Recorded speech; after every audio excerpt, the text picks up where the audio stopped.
Hello everyone, welcome to the Mish Mash of History podcast, and today we are going to do the beginning of World War One. Oh, yep. The beginning. This episode took way more research than needed, but I'm pretty happy with how we think it's going to turn out. Yeah. It took way more research required than The craze. the craze did, yeah. It's because the craze lasted for like 2 minutes. Yeah, the craze They were were there just for like there. 5-ish years. They were there for a hot minute and then just boom, done. No, yeah, but then like, we're saying that, but then like this is like a few months at the minute. What we've researched, not the. Not World I War was One. going to say the World War One. Not few World War months. One.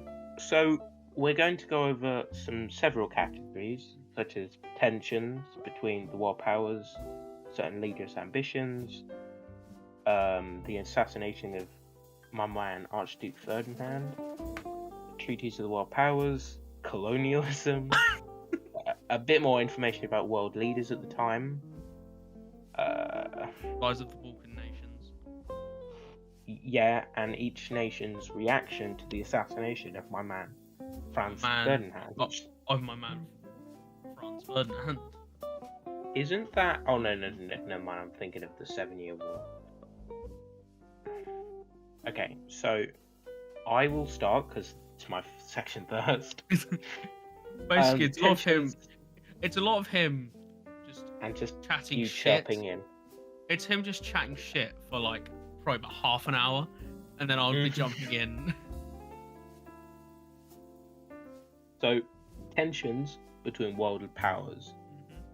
During the period before World War One, there was a high tensions between the nations, especially in Europe. I mean, there was a bit in America and Asia, but we don't care about those. No, two. yeah, but it was mainly Europe because you had the British That's when- Empire Yeah, that's where most of the world's focus was at. conflict. Yeah, This was because of European expansionism, such as where the European nations carved up Africa and China, I later found out, to suit their needs for economic growth if their said empires for their said empires. Yeah. So you had the French, you had the French, British, English, German a little the German had a little tiny one because they were new. bit. Yeah. The Netherlands had one.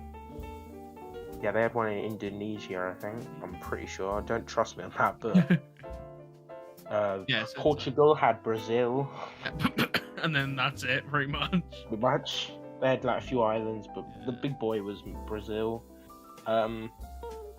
Because of this Spain. carve up. Oh yeah, big boy Spain.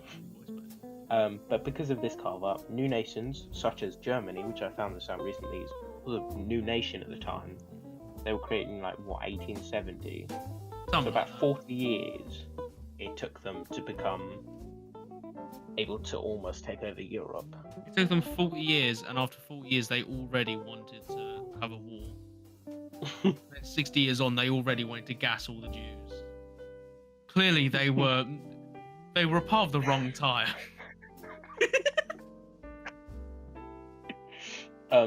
But yeah, because of their little stature, they had very little to say in these agreements. So they got like a slice of Africa, a tiny portion of China. I think they got more in China because they were bigger when they carved that up.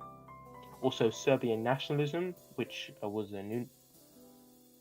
Serbia was a new nation of the event after the Crimean War, which was between, I think, the Ottomans, us, so Britain, and Russia, to fight over the Balkans, which is, I don't know, the poor part of Europe today.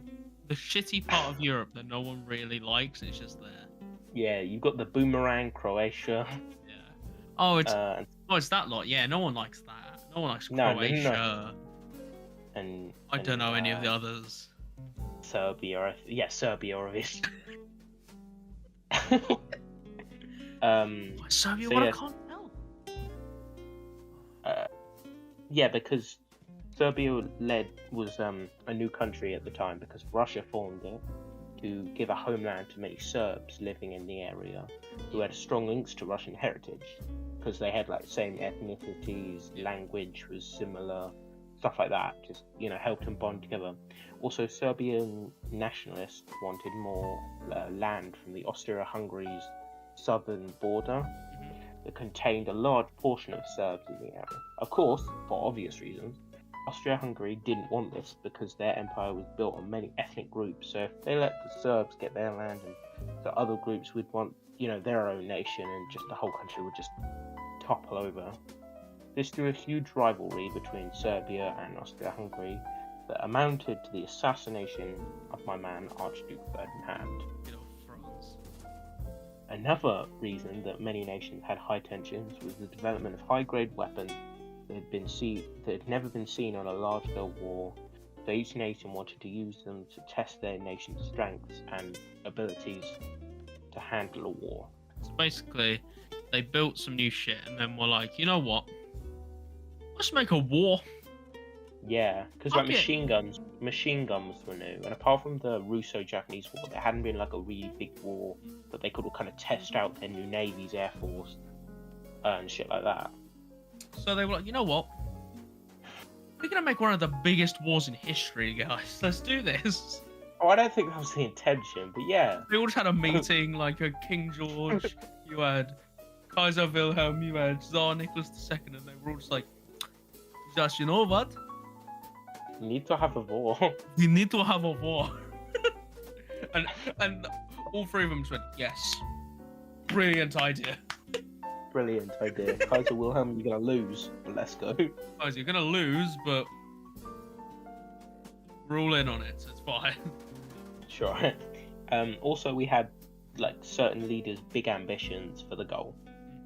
So I went basically on my research over all the countries, the main ones anyway, that were beginning. So the USA's ambition was probably just to stop the war. The USA just wanted to profit off of it by the end by making sure that they look like the saviors. Yeah, they were also profiting because they pretty much sold all their weapons to us. Yeah, so they were, okay, we want to make it look like we won the war for them, and we also want to make mad bank from the war. So let's hold out until right the end. Yeah. Let's just push right through. So Britain's main goal was to protect neutral nations such as Belgium and the Netherlands. But after the Ottoman Empire joined the continent, Britain's next goal was to gain the territory of the Ottoman Empire, Caspian area, because it was rich in oil, oil makes money. Now it does. Yeah, it's pretty big now, and it's still pretty. The oil markets are still going somehow. Germany's goal was to expand its territory into Russia and France and connect all Germanic peoples, but also to protect their partner, Austria-Hungary, after Serbia refused Austria-Hungary's demands. Why did Germany always go way above the head? What do you mean? Like they don't feel like, oh yeah, we're gonna go to France, we're gonna take over like Western Europe a bit. They're like, no, we're gonna take on Russia and we're gonna do France and that at the exact same time. Well, yeah, their plan was initially to declare war both, but because Russia's so big, it would take a while to get ready. Yeah. So their plan was just to quickly steamroll France. And some of the Western powers, and then yeah. But because France has got that triangle bit on its side. Yeah. That had a lot of forts built on it, so they couldn't go. Which is the reason why they went into Belgium just to get around. Yeah. So yeah, their plan was just pretty much steamroll France, because we were never going to join in before they invaded Belgium. Idiots. I know. They could have just wasted men, just keep going after the. Yeah, just going into France. Well, then, instead, so their plan was pretty much steamroll France, and then once they push all their troops to the other end, steamroll Russia, and then we just all eat German sausages now, don't we? Wasn't that the plan? Wasn't that identical to Hitler's plan? Yes, but he was much more successful. Yeah, he was much more successful, but it's the exact same plan, except for I think he started going east first. Yeah, he invaded Poland. He started going Poland and then kind of... His first goal was to weaken, or to at least see Russian tactics in Poland. Yeah. So he could prepare for once he invaded France. So, you know, give Hitler his dues. Like, I know that we're not talking about him yet, but like give him like I know that he did shit stuff. Like, if he wasn't a nutter, he'd be a great tactician. He was a brilliant leader, other than the bad shit that he did. Yeah, like, he was. I know that's like saying like, oh yeah, this leader brilliant, except the fact that he killed 5 million people. But it's like, maybe not leader, but like leader of an army. In general of an army terms. Yeah. He was perfect. He knew to do stuff. Yeah. It was just that when it started coming to domestic policies, he was a bit too far. Yeah, it was a bit more too far right. Mm-hmm. So, Russia's main goal was to defend Serbian independence after Austria-Hungary invaded. But after the Ottoman Empire joined, so Ottoman Empire just loves getting in the way, don't they? Joined, their next goal was to defeat them after not completely crushing them after the Second Balkan War. So yeah, Austria, Hungary and Russia pretty much had a rivalry, and Balkan War happened, then the Crimean War happened, and Russia just wanted to finally just put an end to it. Yeah. So that was their goal. Probably also oil, but... Yeah, oil as well. You know, and you just, Austria-Hungary's main goal was to avenge, quote-unquote, their fallen Archduke, because it was thought that at the time that Serbs were the ones responsible, because the Serbian nationalists tried to assassinate him, and they assassinated him. This also played into the fact that Austria-Hungary wanted to look strong to show the other ethnic groups within the nation they would not tolerate rebellions. So yeah, that was their main goal. There's not really much to say about that. It's just, yeah, Serbians killed their Archduke and then they wanted to get back. Yeah. So, we talked about the Balkan nations. Let's just go in a bit more depth. Let's talk about the rise of the Balkan nations and why they were so much. The praise. We're going to talk about the rise of the Balkans. And why they were so valuable. The Balkans were a cluster of Eastern Europe nations, well, they weren't nations at the start, but they were just kind of like a peoples between Austria-Hungary and the Ottoman empires, which Ottomans before the Balkan and Crimean War actually went up to just above where Greece is today. So they went pretty in Europe, despite them being majority of them like Turkey and Middle East. They were pretty, slapping in there. Their location made the Balkans strategically important. The European powers such as Britain, Russia, France were focused on events there. The Balkans were also politically volatile because of their rivalries between ethnicities and stuff like that. A hotbed of ethnic and nationalist tensions. The Balkans were disrupted by two wars in 1912 and 1913. God, so pretty much a year before World War One. So basically, it went their war in 1912, their war in 1913, and then World War One. Yep. As well as a rising Serbian nationalist groups, which resulted in the country Serbia being formed, which then made the other ethnic groups wanting their own nation. Resulted in a bad taste for the Ottoman Empire as they lost control of where Greece is today after the Second Balkan War. What? Hang on, we lost all of that. Excuse me? You just went silent. What? Did I? Yeah.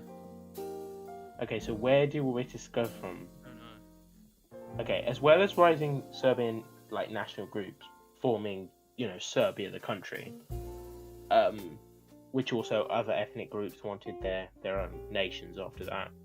This also led a bad taste in the Ottoman Empire's mouth because they lost control of where Greece is today after the Balkan War, and Russia and England just took it all. So here we go. Here's your first talking bit. Oh my god, I get to speak. Go great. So we've spoken about the assassination of Archduke Franz Ferdinand. Yep, But a little bit. We keep bringing it yeah, up. we keep bringing it up, but I think it's time that we actually go a little bit in depth on it. So the piece that kind of caused the whole world to combust into World War One was the assassination of Archduke Franz Ferdinand. He was the heir to the Austro-Hungarian Empire, and on the 28th of June 1914, was shot and killed along with his wife Sophie. Yeah. Pretty tragic. They were both shot by the Serbian nationalist Gavrilo Princip, and he said that he did it to try and end the Austro-Hungarian rule over Bosnia and Herzegovina. The first one sounded better, but I don't know. One of I'm the not two. 100%. Yeah. However, before they were shot, there was actually a second attempt on their lives. So earlier in the day, after a banquet and sending a telegram to congratulate his eldest son on his exam results, they were driving in an open-top car. Brings back memories of JFK. And while driving down the road, a man by the name of Kabrinovich hurled a bomb at the car with the Archduke inside and hoped it would kill him. Instead, it bounced off the folded-down roof of the car and ended up underneath the car behind and blew up the wrong car. Yeah, blew up the police, which then resulted on Ferdinand wanting to go back and like say sorry to them. And yeah, also took a wrong turn, and then boom. And then wrong turn, and then bang. So yeah, that was the assassination. That was the assassination. There's loads Very of stuff. convoluted, like. Yeah, there's loads of other stuff that you can talk about with it, but like. Yeah, that was. That's it a whole in episode compact. in itself, like. Yeah, of why it happened. Why it happened, like other reasons. What? Like the full story. Yeah, because many people think the Archduke was assassinated by his brother. What's his name? Hang on, I got it. No, Emperor Franz, or just Franz Joseph.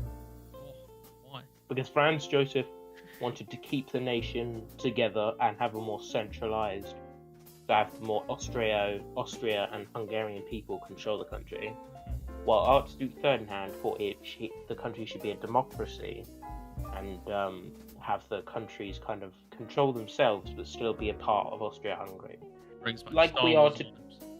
like we're doing with Scotland. Like they've got their own parliaments, but we still control them. Yeah, we still just control them completely, but Yeah. they have a government to be able to be like, no, we do not want to do that, and then it's like, yeah, well, we do, you fucks. Yeah. So Don't it's do kind that of to like our that, well, fuck. which was a very progressive, no, not for At us. the time, yeah. His opinion was very progressive at the time. Okay, now it's time to completely switch up what we're talking about. We're going to talk about the World Treaties. Treaties of the World Powers. Which Mm-hmm. there was probably loads everywhere. But Yeah, I've got I a know few. I know there was a random one between Japan and Serbia. I So remember there's- that being one of like the world's randomest. Like, there's loads of those, but like I thought I'd go into some of like the main ones, Yeah. yeah. like the main treaties and like the main like The ones that affected diplomatic and like ties partnerships and stuff. Mm-hmm. So during the 1900s, a rift between Russia and Austria-Hungary had been made. Austria-Hungary had conflicting ambitions to Russia in southeastern Europe. Mm-hmm. Like, this was mainly because Austria-Hungary wanted to take it over, while Russia kind of wanted to leave it alone a bit. Yeah. They were like, we're fucked, innit? And then there's Britain, whose policy was to maintain a balance of power in Europe, whereas Germany's pursuit for world power, quote unquote, led to Britain being persuaded to align with their traditional rivals of France in 1904 and Russia in 1907. Mm-hmm. This connection between the three led to them becoming the Triple Entente and stoked Germany's idea of encirclement. Mm-hmm. Which was kind of like a reason why Germany started to like out, quote unquote. Yeah. And It was worried they were just going to be like completely crushed from all sides. And then here we go. Here's a really big generalization. Europe, as a continent, Just all went, yep. also had an agreement with Belgium because of the Treaty of London in 1839. That if they were Belgium had an agreement with Belgium. That if they were to ever be invaded, Europe would be forced to help out because of its neutrality. And I've put in brackets like it's similar to the idea of the UN now. Yeah, although they're doing quite bad with Russia at the moment. However, instead of it being to do with everyone, it was specifically Belgium. Just Belgium, my guy. I don't get why we made that deal. Like, what does Belgium have that we clearly didn't? It's because of their neutrality.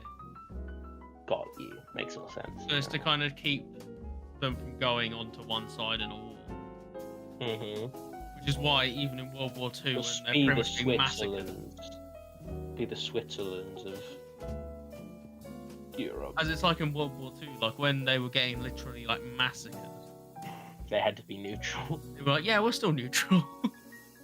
We don't hate Hitler. He just kind of killed millions of us. It's fine. Hitler's there, like, killing, like, his kids. He's like, no. Love that guy, Hitler. No. Best guy. See Mr. Small Weird Square Tash? Love that man. Love that man. Okay. Now back to World War One. So you have colonialism. Is also another reason why it started a little bit and started, like, tensions started to rise. Yeah, it was. Yeah, you know, Europe was a fun place during like late 1800s, early 1900s. It's a brilliant place to be. It was a brilliant place to be a British royal. Yeah. I'll take that land. I'll take that land. I'll take that land. I'll take that land. You want independence, India? How about we just massacre your village? Well, hello there, you far left Indian, known as Gandhi.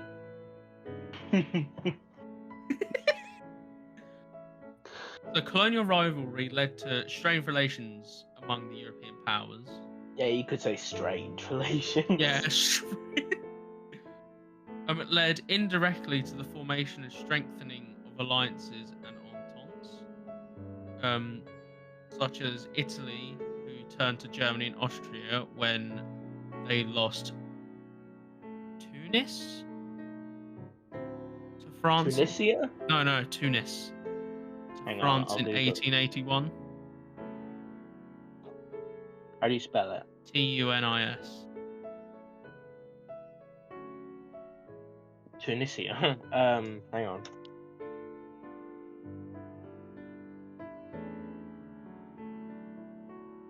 Love this googling in the middle of a fucking podcast. Why don't we do this? Oh, it's a part of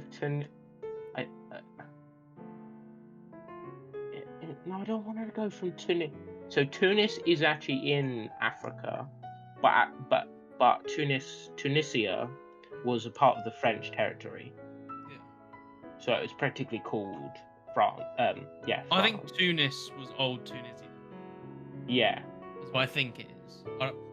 Obviously, this is like I can't be saying that's facts. Also, I think I remember like in a video that France pretty much chipped away slowly, because if you look on a map you see like France pretty much in the middle of, or like at the side of Germany. Yeah. Apparently it was more in the side than it used to be. Yeah. France just loved taking parts of Germany and just going, hell yeah. They just slowly go further and further in until Germany just doesn't exist. Hell yeah.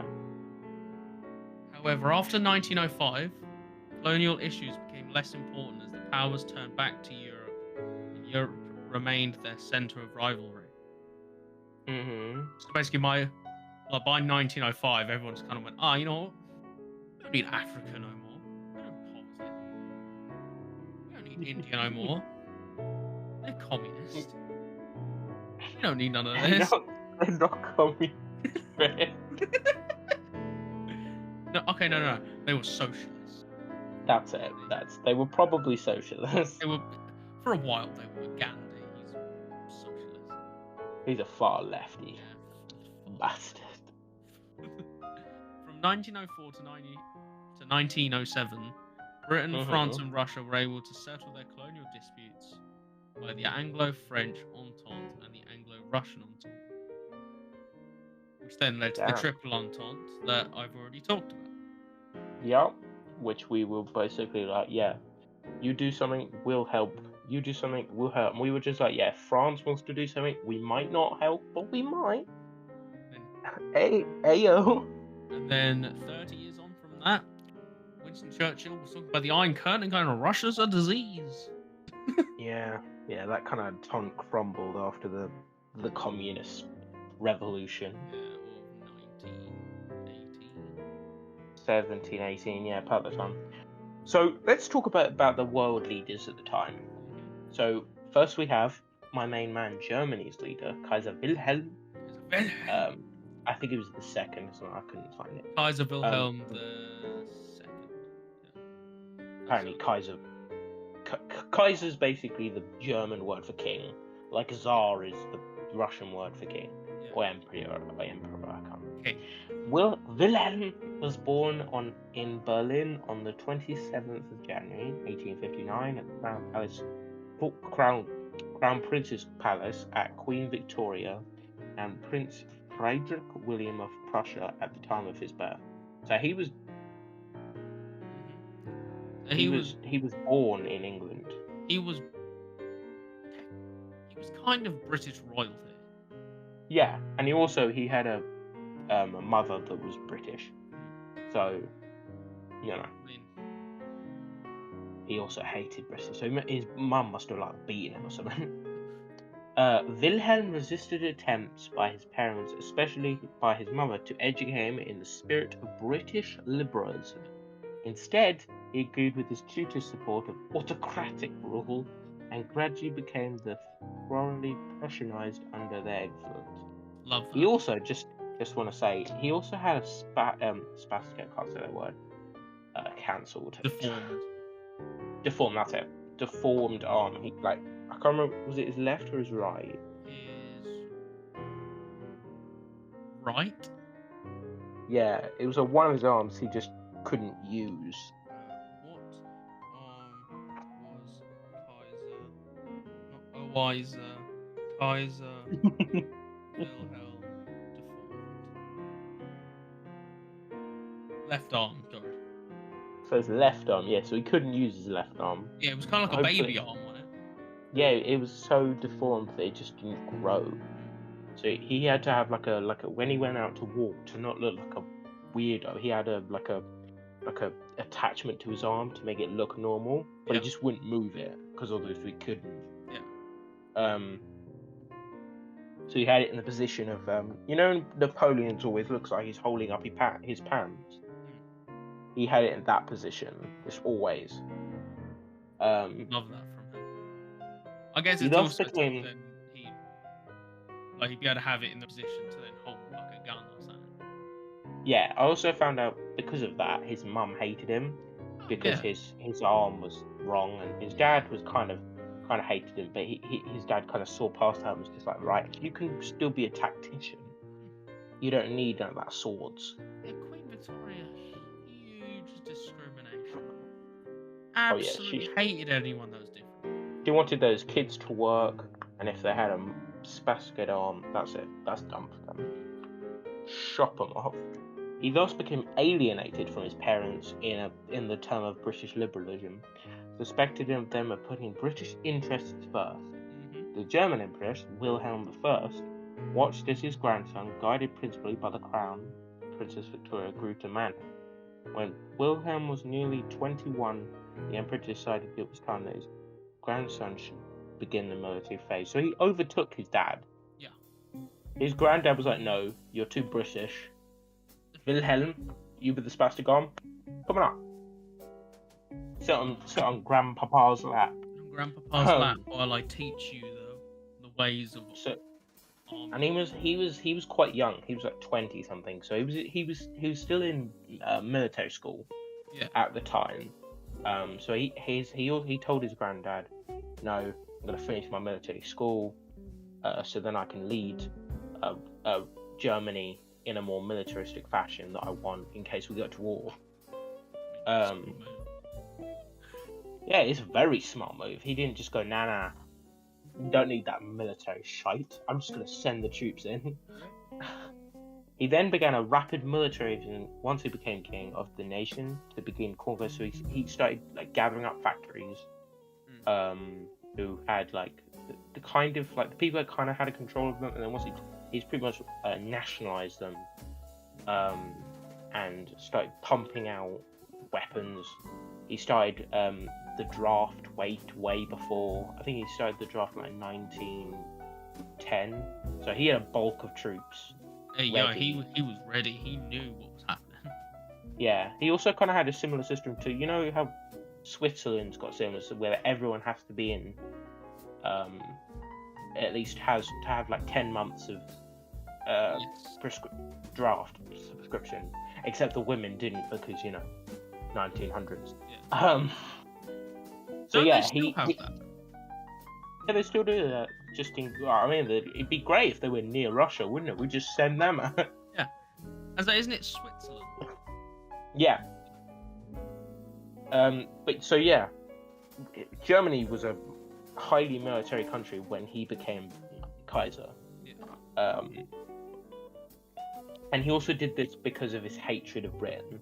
Yeah. So he always had in the back of the mind, I want to be this country better than Britain. That's why he tried to build a better navy than Britain. He never succeeded because he didn't have the funding. I mean, no, he did for a bit, didn't he? Yeah, but that's just because we lost a few ships to a hurricane that blew past like a big place that we were storing all our ships for some reason. No, didn't he make like better ships, but then wasted all of his money? Yeah. He made way better ships than we had, but he made 10. I can't remember what they're called. Like high caliber ships. Yeah, but he only used them once, and so then they ran out of money, and then was like, oh shit. Yeah, so then he never used those ships. He never used them once. He never used them. He was Dreadnoughts. There you That's go. it. That's it. He made loads of those and then only used them once because he was like, now what if we lose them all? Okay, then we go over to his cousin. Yeah, don't tell me the number of cousins, but yeah, King George V. King George V. Our leader at the time. Kaiser Wilhelm II's second cousin, twice removed. To the left of the forward To the left. tree. I don't know. Just like... I don't know. I'm pretty sure they're just first cousins. Yeah, they're probably just cousins. King George V of Great Britain was the unpromising second son of Edward VII. He initially sought a career in the British Navy, but the untimely death of his brother Albert placed him on the throne. He then became king in 1910, played an active role supporting the troops during World War I, obviously. Starting a career in the Navy as the second royal son, George wasn't expected to take the throne. And then early in his years, he was educated alongside his older brother Albert by tutors and nannies. So that kind of meant that he had a good education, and he had a good understanding of like naval tactics, which meant that he was able to easily take Britain through World War One. Obviously not easily, because a lot of it was on land, but he had an idea of military tactics and his own. Yeah, he had a strong military stance, such like William. Yeah. Yeah. That's all I've got for George, really. Fair enough. I mean, he was pretty simple, wasn't he?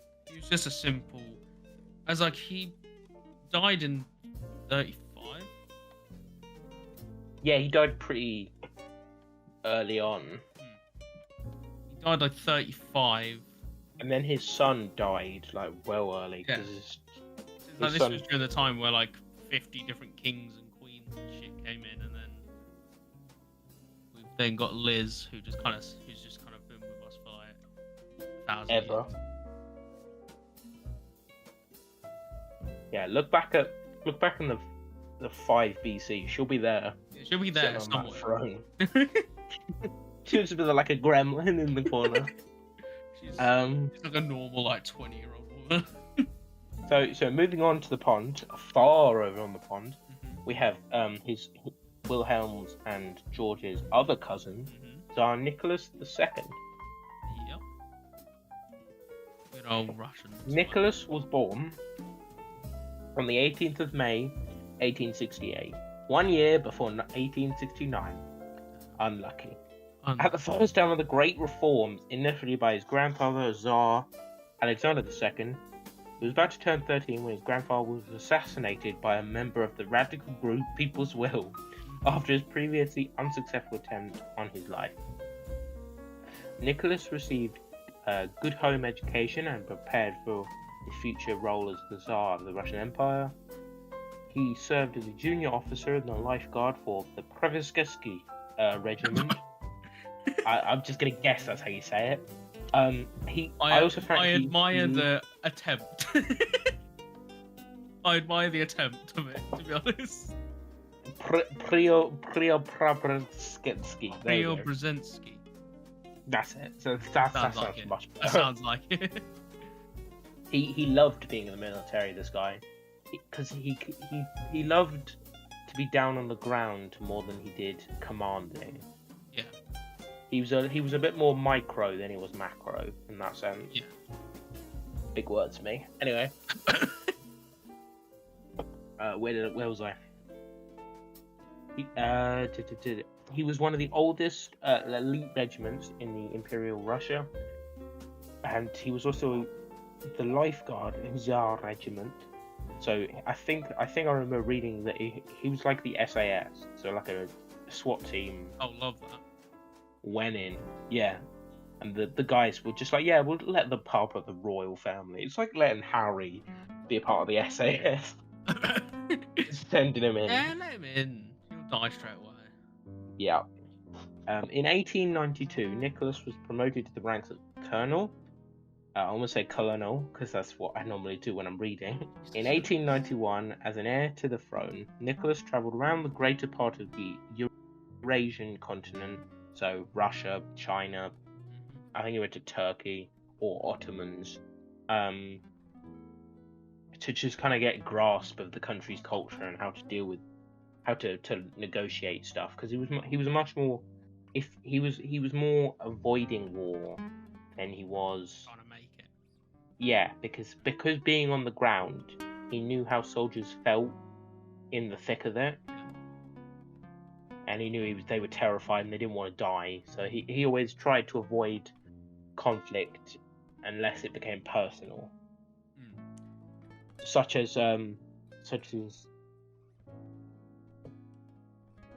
what I'm about to say. Despite this trip, he suffered an assassination in Japan from one of his escorting. No, he suffered an assassination attempt in Japan.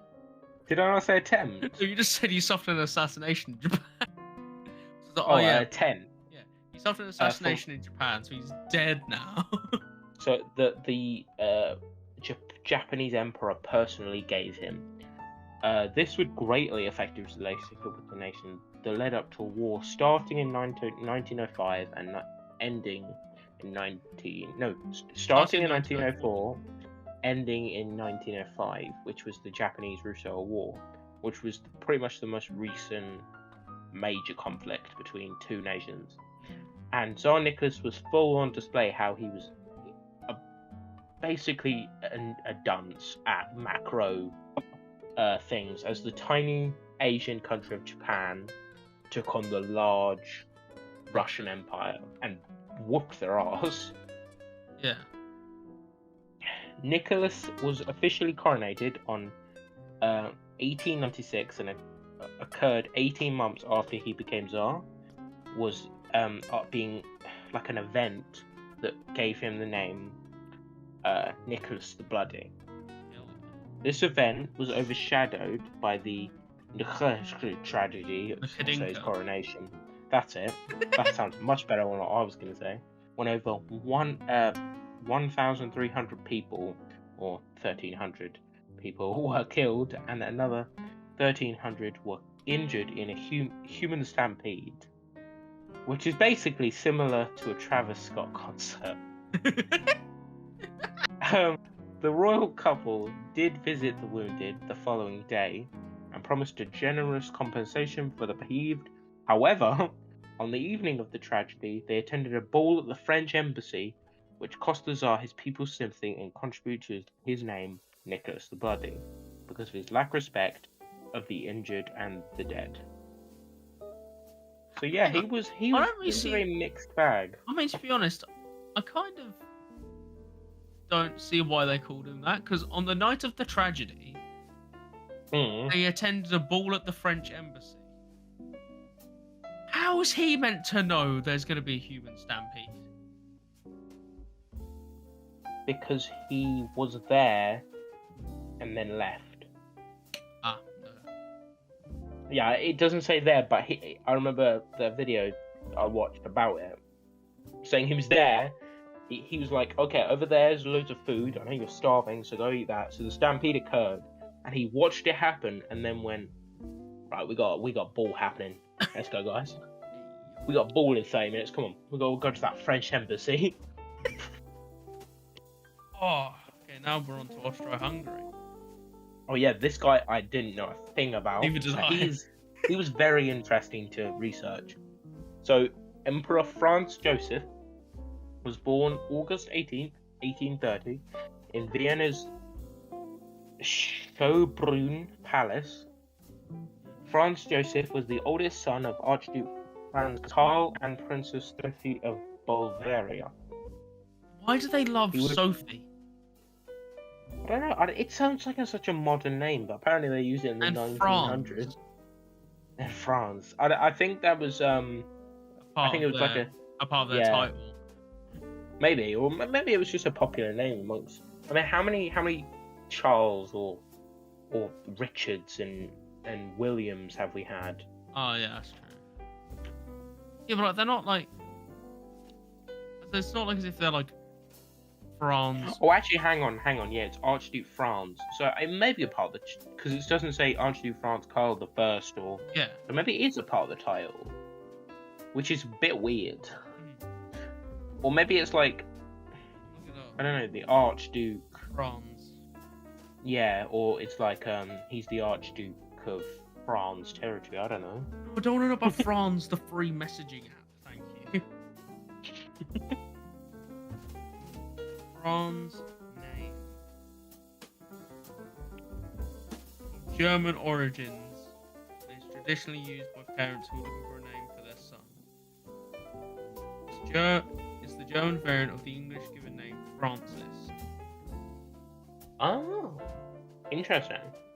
I don't know if it's. Anyway, okay. while he's doing that, you carry on.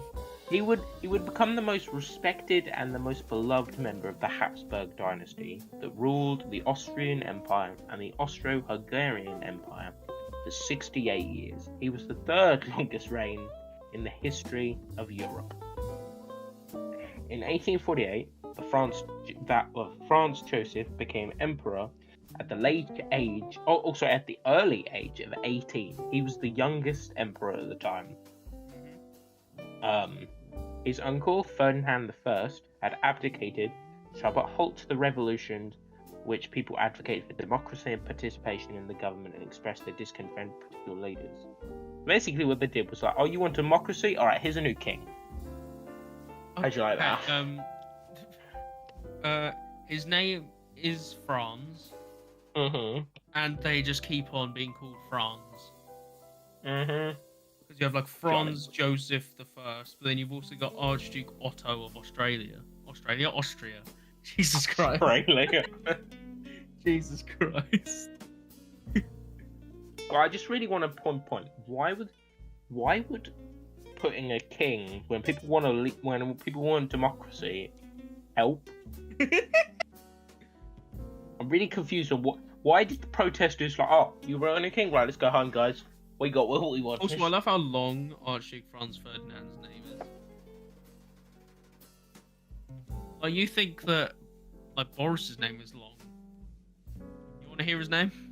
Mm-hmm. His name is Franz Ferdinand Karl Ludwig Joseph Maria. Why did he have a girl's name in the middle of that? Well, hang on. You don't, But anyway. You don't even want to know. No, well, hang on. Is this his... You want to know his wife's name? What? Sophie Maria Josephine Albina Chotek von Chotkow and Wognin. That sounds like alcohol brands. Vognin, that's probably a bottle of Vognin. Okay, anyway, back to Franz Joseph. Yeah. Another significant factor for him becoming king would affect the Franz Joseph throughout his reign, because the emergence of nationalist tendencies throughout Europe, so he had to kind of pull out the iron fist when occasionally rebellions were just like, "Ayo, can we have a country?" Absolutely not. A constitution was passed in 1861. Reforms to the modernized Austria was instigated industrialization rose. Oh god, he's gonna get started on the communists. Hell now yeah. He's got the workers. He's got the workers. With a growth in industry during the 1860s, the bourgeois emerged. So when Lincoln was dead, they were like, right, get that industry going. Get the bourgeoisie in there. The bourgeoisie emerged, and they competed with the autocracy problems. Aristocracy. That's it. Aristocracy. Jesus Christ. What did you just say? Autocracy. Oh, I can't even say it now. Autocracy. We're just gonna blast by that. Problems persisted in foreign affairs. Persisted in foreign affairs. Austria lost the Second Italian War of Independence, which is basically, have you ever looked at a map of Austria-Hungary? Not regularly, no. Okay, we'll quickly look it up. Hang on. Okay, fine. Okay, looking it up. Because I want to visualize it for you. Map of Austria, Hungary. That's not how you spell it, but sure. So you know this like little nipple bit at the side of it? You have to be a bit more specific. Okay. So you know this. So you know towards the left of it. Hang on. You kind of got the bit that shoots out. It's very near Italy. Gens. What? I'm looking for. Okay, hang on. Okay. Austria-Hungary. I think I got it. Yeah. So you know you've got the bulky bit, and then you've got this bit on the left of it. There's a little bit that kind of pokes out. Yeah. Well, half of that encompasses modern day Italy. So Italians were trying to get that back. I mean, it was because back they then lost Italy as well, I think. No, because Italy had kind of formed around it. No, never mind. No, it was Germany. Never mind. Yeah, but so it encompassed a lot of my main Italy. So they were trying to get back, and then Austria was like, "Nah, we're good. We're gonna keep that bit." Right. And then the Austro-Prussian War of 1866. So Germany wanted a bit of their land back.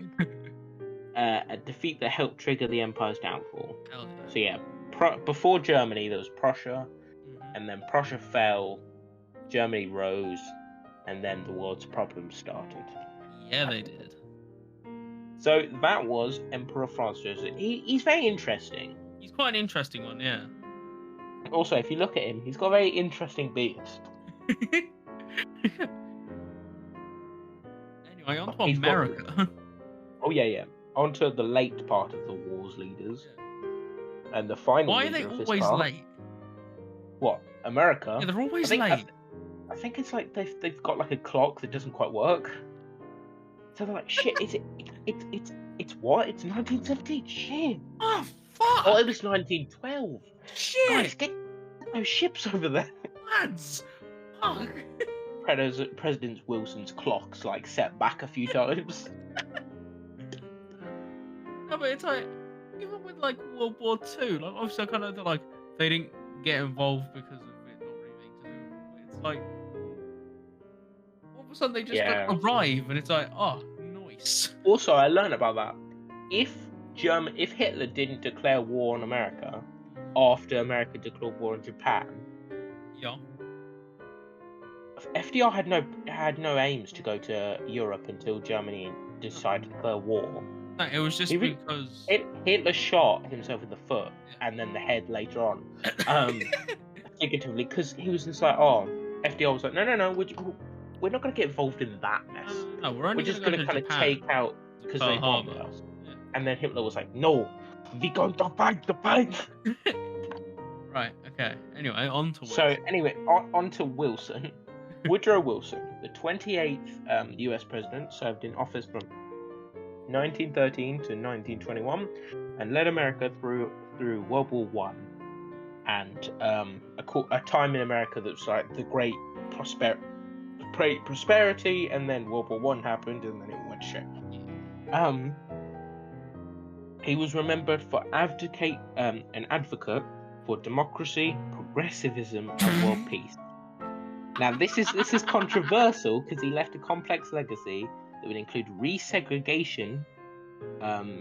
After DC became the perfect place for African Americans or Hispanic Americans to get a job, and Wilson got in and was like, he saw those guys in the pub and they were absolutely not. You get your own pub. And then he also segregated many of the federal workforce. So up until then, most cabinets had about up to 3 to 4 black people in their cabinet. It wasn't really targeting, but just for their thing. Yeah. Woodrow Wilson had the whitest cabinet up until that. You walked in, you would have probably been blinded. I was like, isn't he only seen as a progressivist? Because of his work on unions. Yeah, like just because of his work on unions and how he kind of valued women. Yeah, he signed into law the women vote, but I mean, I don't. Based on my research, I don't think he wanted. He never wanted it. It was just kind of like, that might give me a few extra votes next time. In 1910, Woodrow Wilson was elected the governor of New Jersey, before he was president. So that was what? He became president in 1912. 13. So 2 years before. Oh yeah, 13. Unless you said no, that was when he was sworn in. The election was 1912. Oh. Yeah, because they get sworn in the year, the January and the next year. Oh, right. It's weird. Where he was a big fighting of the party machines that were just the party machines back then were just if you help us do what we want, we'll help you get elected. We'll help you. They're basically have you heard of the Koch brothers? The what brothers? Basically, they're they've got a lot of money and they just fund whoever they want to push in. They're a big oil company, so they'll fund everyone that's pro-oil. Hell yeah! So that was the party machines, and he fought against those. He was like, "No, we need, if you want to say your own get rid of them." And he gathered national attention as the progressive reformer because of this. So that was why he was called a progressive. And then when he got to the White House, he was like, segregation. Segregation. Here we go. With Republicans divided during the election, this was quite interesting. Wilson, who campaigned for a liberal platform, won 435 electoral votes out of the 500 and something electors, compared to the 2 Republicans that in total only got about 80. Yes, yeah, 96. So it was 96 and 435. So but he lost the popular vote because he only got 42% of the popular vote, mainly coming from the South and his home state of New Jersey.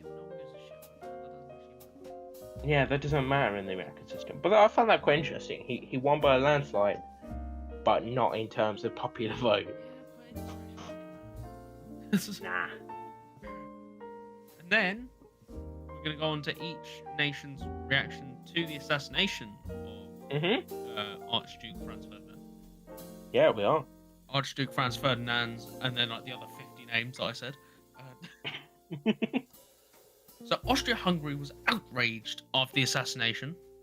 Oh yeah, they were absolutely outraged. Absolutely outraged. I cannot believe that you could ever do this to Austria-Hungary. Just go for Boris. Austria-Hungary, yeah, fucking. I will declare war with my vegan sausage roll. Franz Joseph went from being like and tackle that Vietnamese kid. He went from being Austro-Hungarian to being British, and from like pure like central London in about a minute. He heard about how his heir got shot, and then he was like, right, I am outraged about the incompetence of the police force, and I cannot believe that the Serbians could do this to us. And then with Germany's support, Austria-Hungary declared war on Serbia on the 28th of July. So 1 month after the assassination, they started a war. Damn, that was quick. And within days of them declaring war, Germany declared war on Russia and invaded France via Belgium, which then caused Britain to declare war on Germany. Oh, jolly good. So basically, if Austria-Hungary had just tried to kind of walk to Serbia, maybe not go instantly into warfare, maybe prepared a bit, you know. Maybe we could have had, like, you know, not a world war. Maybe, or maybe just talk it out.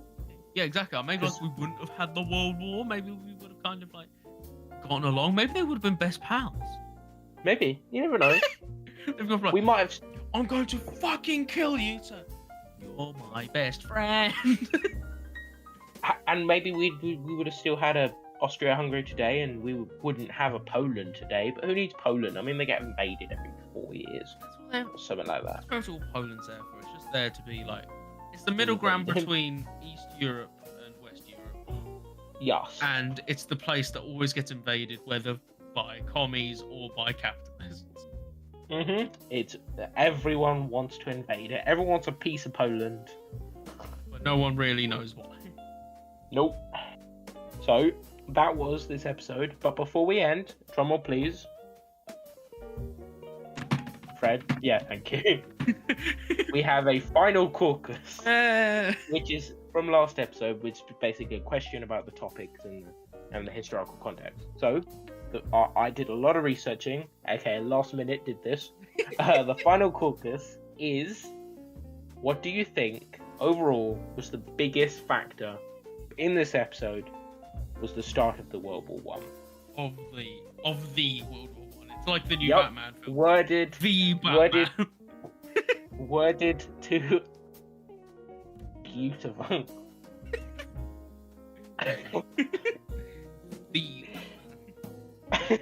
The World War One. The World War One.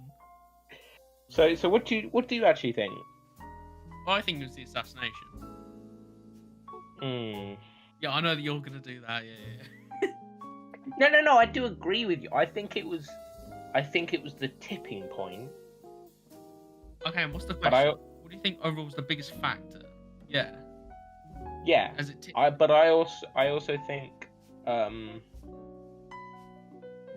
that like tensions between us and like I think Serbia was the biggest factor. I mean, no, yeah, but but that's the assassination as well, fam. No, not just because of that, because their formation started a whole bunch of tension. Oh, hell. As soon as they were formed, everyone wanted their own country, and Austria-Hungary was like, nah, we can't do that, my guy. So and then Russia started to hate Austria-Hungary, and so France would have to hate because of the Triple Entente, and then Britain would have to do things because Triple Entente. That they're drinking tea and just like, oh, we hate the fucking Austria-Hungary. No, you've been like that. No, you've been like that. I don't think that really kind of. I think tensions in the Balkans was the main factor.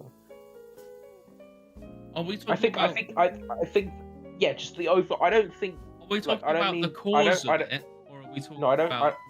I mean the factor, not like a. Are we talking about like the main thing that began World War One, or the main bit that brought tension. Yeah, that brought enough And tension the and assassination, yeah. 100%. I still think it's the Balkans, but hey, we can disagree too. Because like, no matter how much the Balkans were a big factor, the fact that the assassination led to everything happening, like it led to Austria-Hungary declaring war, which meant that Germany declared war, which then meant that they started going into France through Belgium, which then meant that Britain got involved, and then Russia got involved. It began it. Yeah, I do agree in that sense, but I also agree that every so often the Balkans would have another war to try and form another country. So I think eventually it would form World War One. Yeah. But I don't think it would be as big or basically it would just be like a European war. Yeah. Here's how I'm like picturing it right now. Imagine you're in like year 10 science. You've got like your beaker full of sodium. Cancer. I don't know. Alright, starting off strong there. Okay. Okay, no, that's a bit too extreme. Like sodium. Yeah, sodium. Okay, yeah, we'll go with that. And then, like okay, so you're pouring in like small bits of like, I don't know what reacts. Acid. Yeah, small bits of acid, and then just like something that'll react with it real good. Like you're waiting for it, like you've been told by Mr. Smith that in like Mr. T. Yeah, that you'd be that in like half an hour it's gonna go proper. And then, so that's all like the Balkans like pulling their little shit. Yeah, they're like, yo, we want a country. Yeah, and we're like, we want a country. It's like every single time it's like, yeah, we want a country. And then in comes the assassination, the huge catalyst, which just made it go instantly. Yeah, I do agree in that analogy. The assassination is basically... It will eventually happen. The assassination is basically when your science teacher looks at the clock and goes, oh, fuck, we only have 5 minutes left in the lesson. Quick, pour this in. Pour this cube of in. It's like, oh, nice. There we go. Yeah.